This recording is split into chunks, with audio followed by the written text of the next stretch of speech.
নমস্কার বন্ধুরা, আমার সাধারণ রান্না চ্যানেলে তোমাদের সবাইকে স্বাগত। আজ আমি লাউ দিয়ে কাঁচা মুগের ডাল তোমাদের সাথে শেয়ার করব। প্রথমে আমি লাউগুলো ছোট ছোট করে টুকরো করে কেটে নিয়েছি, ভালো করে জল দিয়ে ধুয়ে নেব।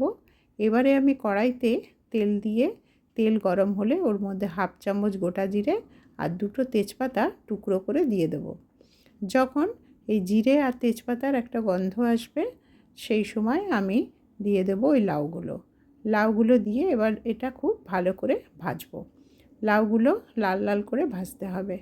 লাউটা যখন ভাজা হবে সেই সময় বন্ধুরা তোমরা কিন্তু লবণ দিও না আর ঢাকা দিয়ে ভেজো না, তাহলে কিন্তু লাউ থেকে জল বেরিয়ে যাবে, তাতে লাউটা ঠিক ভাজা যাবে না।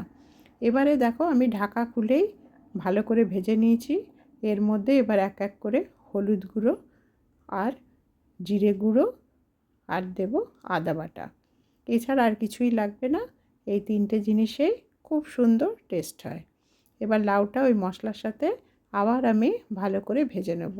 যখন কাঁচা মশলার গন্ধটা চলে যাবে সেই সময় আমি ওই মুগ ডালটা ওর মধ্যে দিয়ে দেব।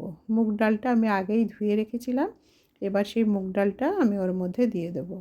মুগ ডালটা দেওয়ার পরে সেটা আমি ভালো করে লাউয়ের সাথে আর মশলার সাথে মাখিয়ে নেব।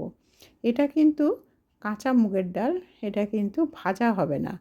বন্ধুরা তোমরা যখন এই ডালটা দেওয়ার পরে ভাজবে, মানে ওই লাউ মশলা এটা যখন ওই ডালের সাথে মাখাবে, সেই সময় কিন্তু গ্যাসের আঁচটা কমিয়ে দিও, না তো ডালটা কিন্তু ভাজা হয়ে গেলে এটা অন্য রকমের টেস্ট হয়ে যাবে।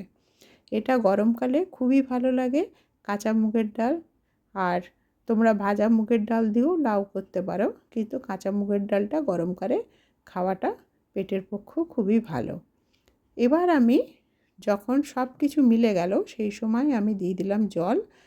তখন আমি দেব লবণ আর সামান্য চিনি। আমি আগের থেকে কিন্তু লবণ দিইনি।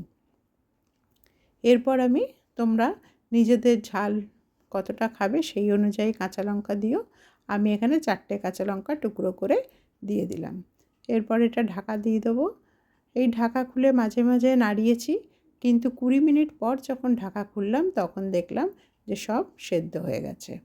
এবারে ওপর থেকে ধনেপাতা কুচি দিয়ে আবার সব কিছু ভালো করে মাখিয়ে নিয়ে ঢাকা দিয়ে রেখে দেবো 10 মিনিট, কম করে 10 মিনিট ঢাকা দিয়ে রেখে দিয়ে তারপরে এটা সার্ভ করব। খুব সুন্দর হয়, আর এই ধনেপাতা দেওয়ার পর অদ্ভুত একটা সুন্দর গন্ধ বেরোতে থাকে। এরপর ঢাকা দিয়ে রেখে দেব। বন্ধুরা তোমরা এইভাবে ডাল রান্না করে খেয়ে দেখো, খুব ভালো লাগে। রেসিপিটা কেমন লাগলো জানাতে কিন্তু একদম তোমরা ভুলো না।